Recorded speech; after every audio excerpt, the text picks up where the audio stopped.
നമ്മുടെ വയനാട് കമ്പളക്കാട് ഉച്ചക്ക് നല്ല ഇറച്ചിച്ചോറും ബിരിയാണിയും ചോറും ഒക്കെ കിട്ടുന്ന ഒരു സ്പോട്ട് ഉണ്ട് കേട്ടോ. ഉച്ചഭക്ഷണം കമ്പളക്കാട് ഭാഗത്ത് നോക്കുന്നുണ്ട്. നേരെ ഇങ്ങോട്ട് വരാം, നോക്കിയാൽ നമുക്കൊന്ന്.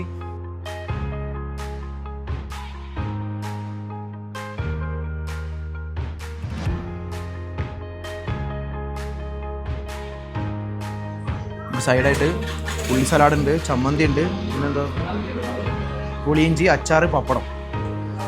അപ്പം ആദ്യം നമുക്ക് വരാം ചിക്കൻ ബിരിയാണിയും ഫ്രൈ ചിക്കൻ ബിരിയാണി.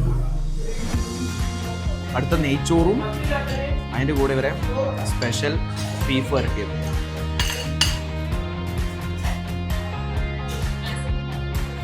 ബീഫ് എടുക്കുക, ചമ്മന്തി എടുക്കുക.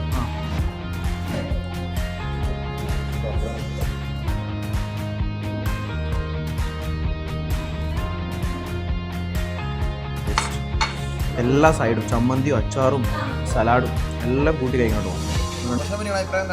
ഭക്ഷണം അടിപൊളി ഭക്ഷണമാണ്, ഹോംലി ഫുഡാണ്, നല്ല അടിപൊളിയായിട്ട് വിശ്വസിച്ച് കഴിക്കാൻ നല്ല ടേസ്റ്റാണ്. ഉച്ചയ്ക്ക് ചോറുണ്ട്, അതുപോലെ തന്നെ മീൻ പൊരിച്ചത്, അതിൻ്റെ കൂടെ ഇവരെ മെയിൻ ആയിട്ടുള്ള കബ്സ, ഇറച്ചിച്ചോറ്, ബിരിയാണി, നെയ്ച്ചോറ്, ബീഫ് വരട്ടിയതൊക്കെ ഉണ്ടാവും കേട്ടോ. അപ്പോൾ ഉച്ചയ്ക്ക് ഭക്ഷണം നോക്കുന്നുണ്ടെങ്കിൽ നിങ്ങൾക്ക് നേരെ വരാം അൽറാസിലേക്ക്. കഴിച്ചിട്ടുള്ള അഭിപ്രായം എന്തായാലും താഴെ കമൻറ്റ് ചെയ്യണേ. അപ്പോൾ ഗൈസ്, ലൊക്കേഷൻ വരുന്നത് കമ്പളക്കാട് നിന്ന് കണിയാമ്പറ്റ പോക്ക് നിർത്തി പള്ളിമുക്കിലാണ് കേട്ടോ, അൽറാസി ഹോട്ടൽ.